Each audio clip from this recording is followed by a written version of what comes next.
جی السلام علیکم. پہلے 4 حصے تو ختم ہوئے, آج یہ اس کا 5واں اور آخری حصہ.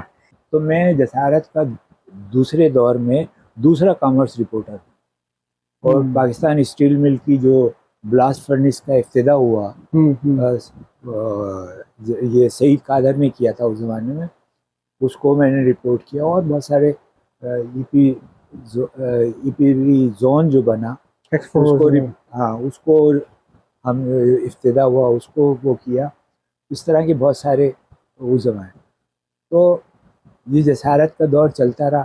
پھر اسی زمانے میں مجھے آفر آئی اسٹریٹ لائف کی. اسٹریٹ لائف کا جو ہے ہاؤس جاب, مطلب ان کا ایک ہاؤس میگزین تھا, وہ اس کی ایڈیٹنگ کے لیے انہوں نے مجھے آفر کیا. تو یہ کس سن کی بات ہے؟ یہ ہے 81 82. تو اس زمانے میں جو ہے بڑا اسٹریٹ لائف کا بورڈ بیٹھا ہے, اس میں چیئرمین وغیرہ بھی بیٹھے. انہوں نے میرا انٹرویو کیا. تو میں نے ان سے کہا کہ بھئی میری تنخواہ تو رپورٹنگ میں زیادہ ہے. تو انہوں نے مجھے 5 ایڈوانس انکریمنٹ دے کر رکھا اپنے یہاں. الحمدللہ اس کیریئر میں بھی میں چلتا رہا, اور وہاں سے ڈپٹی جنرل مینیجر میں ریٹائر ہوا. ایڈورٹائزنگ کے شعبے کا سربراہ بھی رہا. اس کے علاوہ اور انشورنس کے دوسرے شعبہ جات ہیں, ان کو بھی دیکھتا رہا. پھر جو اسی زمانے میں میرا تعلق صحافت سے ختم نہیں ہوا, یعنی کہ جب میں نے اسٹریٹ لائف جوائن کی تو صلاح الدین صاحب نے کہا کہ بھئی ہم تو نائٹ سے ڈیسک کے اوپر آپ آئیں کام کریں ہمارا. تو میں نے پارٹ ٹائم جو ہے جسارت کو اس زمانے میں کیا, پھر رپورٹنگ بھی کی جسارت کی. تو یہ سلسلہ چلتا ہے. ایک مرحلہ ایسا آیا کہ جو وہ بھی بڑا دلچسپ قصہ ہے کہ ایک دفعہ میں حیدرآباد گیا, تو حیدرآباد میں میئر شپ کے لیے بڑے کانٹے کا مقابلہ ہو رہا تھا. احمد جمال اعجازی اور وسیم اظہر ندوی صاحب. تو وسیم اظہر ندوی جو ہے وہ میئر کے لیے الیکشن لڑ رہے تھے. تو مختار عاقل مجھے مل گئے. انہوں نے کہا کہ چلو مولانا سے ملنے چلتے ہیں.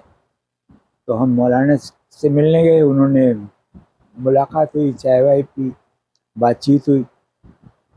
اس کے بعد میں نے ایک چھوٹا سا انٹرویو کا ٹکڑا لکھا, اور اس میں سارا یہ لکھا کہ میں نے جس مولانا وسیم اظہر ندوی سے آج ملاقات کی وہ اس مولانا وسیم اظہر ندوی سے بالکل مختلف تھے, جو سائیکل کے اوپر 1977 میں اپنی الیکشن ایم این اے کی ایک کمپین چلاتے تھے.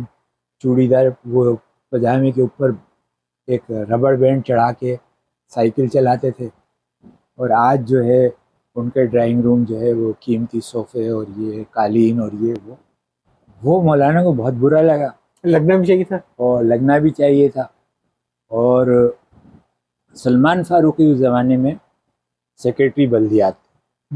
تو کسی نے بتا دیا ان کو کہ مولانا یہ تو اسٹریٹ لائف میں بھی کام کرتے ہیں. اچھا.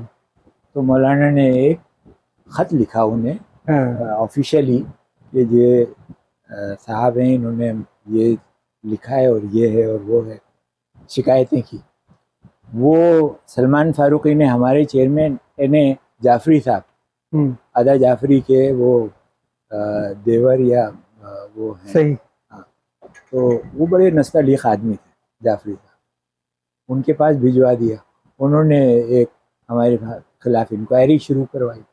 تو ضیاء الدین انصاری صاحب ہمارے مینیجر تھے, انہوں نے انکوائری وغیرہ. تو میں نے ان سے کہا کہ دیکھیے میں نے اسٹریٹ لائف میں کی جو ملازمت کی تھی اس میں کہیں میں نے یہ لکھ کے نہیں دیا کہ میں لکھنے سے چھوڑ دوں گا, اور میں لکھنے کی میں نے بھاری قیمت ادا کی ہے, اور لکھنے سے جو ہے میں نہیں چھوڑوں گا, لکھنا میرے خون میں شامل ہے.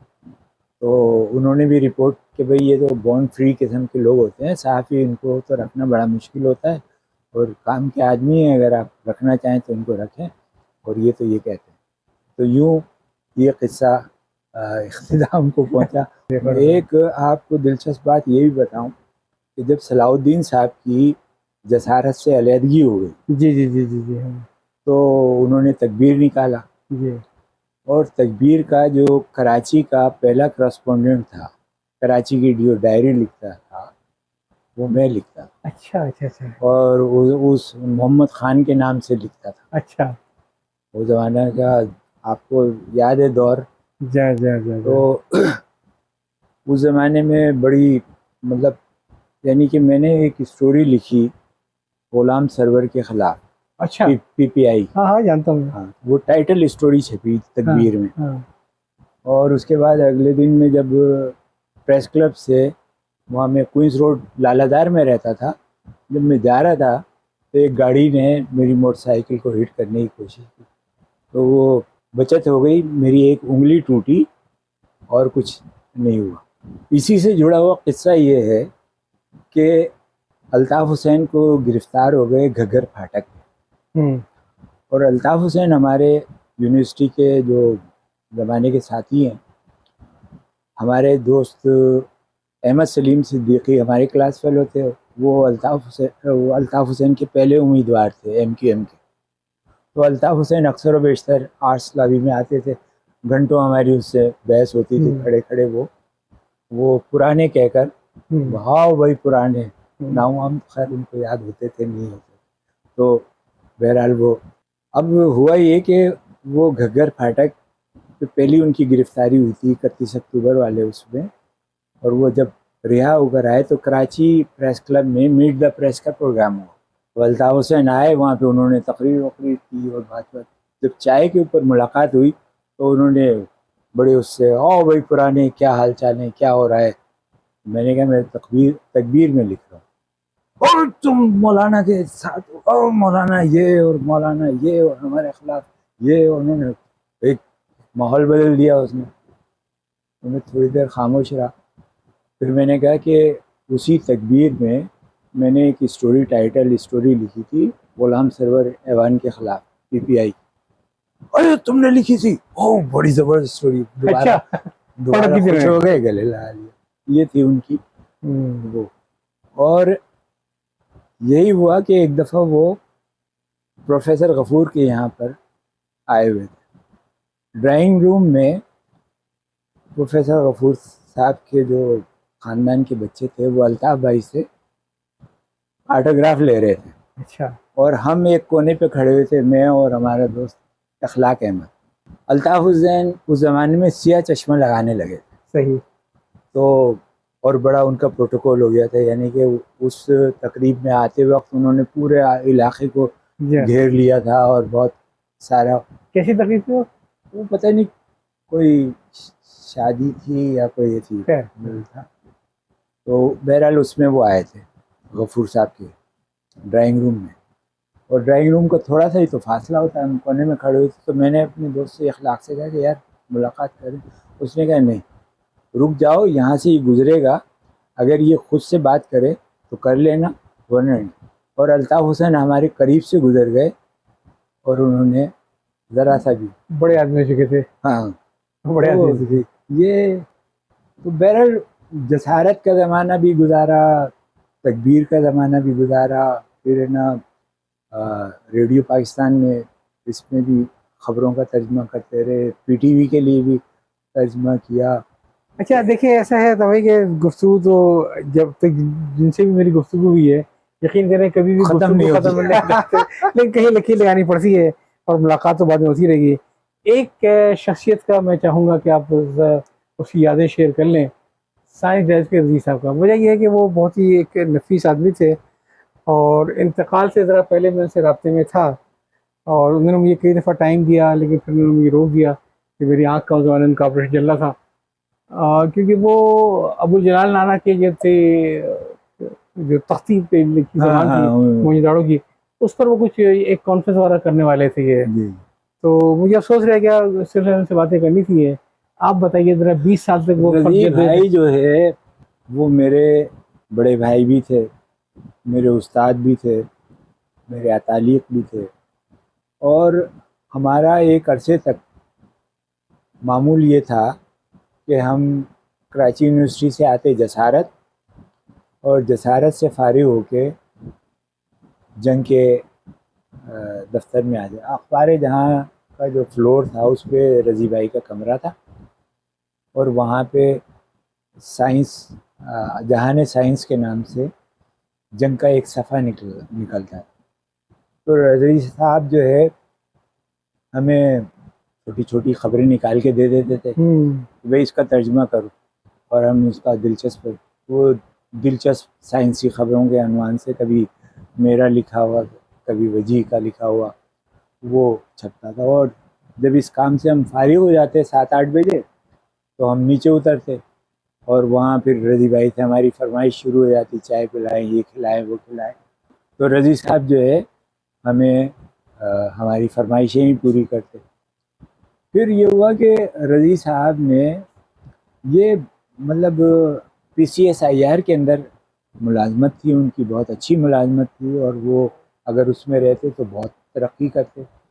لیکن انہوں نے وہاں سے ملازمت چھوڑی اور احمد سعید قریشی کے ساتھ مل کے, اور ہم سارے لوگوں کو جو اس وقت سائنس رائزس میں یا سائنسی صفحے پہ یا سائنس بچوں کے لیے کام کر رہے تھے, اس میں اسلام نشتر تھے, احمد نسیم سندیلوی تھے, وجی احمد صدیقی تھے, مفتاح تھے, اور ایسے بہت سارے ساتھی تھے. تو سب کو ملا کے انہوں نے سائنس ڈائجسٹ کی بنیاد رکھی. اور یایا بھائی جو ہیں ہمارے, ان کے والد صاحب حیات تھے, زکریا بھائی, تو ان کا آفس تھا وہ بس سینٹر کے ساتھ النور چیمبر میں. تو النور سینٹر میں انہوں نے وہ آفس ہمیں دے دیا تھا. اور پھر ہماری سب کی جو ہے مشترکہ کاوش جو ہے سائنس ڈائجسٹ میں, اور بیٹھک بھی وہاں ہوئی. رضی بھائی کی جو شادی ہوئی وہ بھی حیدرآباد میں ہوئی ہے. اچھا. تو ہم لوگ حیدرآباد ان کے باراتی بن کے بھی گئے. تو رضی بھائی شاہ فیصل کالونی میں رہتے تھے, اور ان کا اپنا سائنس کا شوق بھی تھا, پسندر بھی تھا, پیچھے میں جاب بھی کرتے تھے. اور سائنس ڈائس میں سمجھتا ہوں کہ اردو میں سائنس کے معیاری رسالوں میں سے ایک تھا. تو ایسے کہ جو آفتاب صاحب نے جو نکالتے جان سے وغیرہ سے. اور ہوتا یہ کہ جو نارملی بزنس ہوتے ہیں وہ اگر 5-7 سال نکال کے پھر جم جاتے ہیں. سائنس ڈائس کے ساتھ کیا ہوا کہ 20 سال گزرنے کے بعد سے بند کرنا پڑا؟ سائنس ڈائجسٹ کے ساتھ شروع میں ہاتھ ہو گیا. کیا ہاتھ یہ ہو گیا کہ کوئی بھی رسالہ جو ہے وہ جب تک اس کی ایڈورٹائزنگ جو ہے وہ مضبوط نہ ہو وہ چل نہیں پاتا. رضی صاحب کو جو صاحب ملے, اور ہم لوگوں کا اس زمانے میں اس بارے میں کوئی بہت زیادہ تجربہ نہیں تھا, سب چیزیں رضی صاحب پہ چھوڑا ہوا تھا. تو وہ صاحب جو تھے وہ کمیشن بنانے کے لیے ان کو مختلف اداروں کے جعلی ریلیز آرڈر جو ہے وہ لا کے دیتے رہے. اور جب یہ بل بھیجتے اور ان سے ادائیگی کے لیے وہ کہتے تو وہ ان کو آہستہ آہستہ وہ کہتے رہتے ابھی فلاں مسئلہ ہے, فلاں مسئلہ ہے, بہانے بازی کرتے رہتے.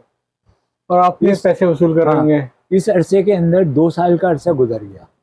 2 سال کے اندر جو ہے 2 سال کے بعد یہ انکشاف ہوا اچانک کہ یہ تو سارا کا سارا جعلی ہے, اور ان اداروں سے وہ بھاگ گئے وہ صاحب.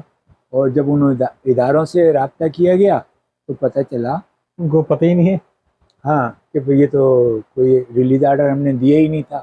تو یہ سب سے بڑا دھچکا جو تھا. وہ لیکن اس کے باوجود انہوں نے ہمت نہیں ہاری, انہوں نے اپنی زندگی لگا دی, اور وہ ایسے معاملات جو ملک گیر بلکہ کیا عالمی سطح کے معاملات تھے ان کے اوپر انہوں نے مضامین بھی لکھوائے, لوگوں کے انٹرویوز بھی کیے. ناسا میں جو لوگ کام کرتے تھے پاکستانی, ان لوگوں سے انٹرویو کیے, بڑے بڑے لوگوں سے. اور سائنس ڈائجسٹ کا ہندوستان میں بہت بڑا نام تھا. اس پرچے کو بہت اب بھی اس کو کوٹ کیا جاتا ہے, اس کے پرانے شماروں کو, اس کی چیزوں کو. اس کی فائلیں کی اویلیبل ہیں پرانی. تو رضی صاحب جو ہے وہ کمرشل آدمی نہیں تھے, محبت والے آدمی تھے. تو وہ بس اسی لیکن نوکر پیشہ ہونا اور تجارت کرنا یہ آسان نہیں ہے. اگر ان میں چالاکی ہوتی تو ان کو بہت سارے لوگوں نے یہ مواقع دیے کہ آپ فلاں میرا انٹرویو چھاپ دیں تو یہ پورا ایشو جو ہے وہ ہم خرید لیں گے. کبھی اس پہ نہیں گئے. ایسے کئی آفرز ان کو آتی رہیں. تو رضی صاحب بہت بڑے آدمی تھے اور انہوں نے جو بہت سارے لوگوں کو تیار کیا سائنسی صحافت میں.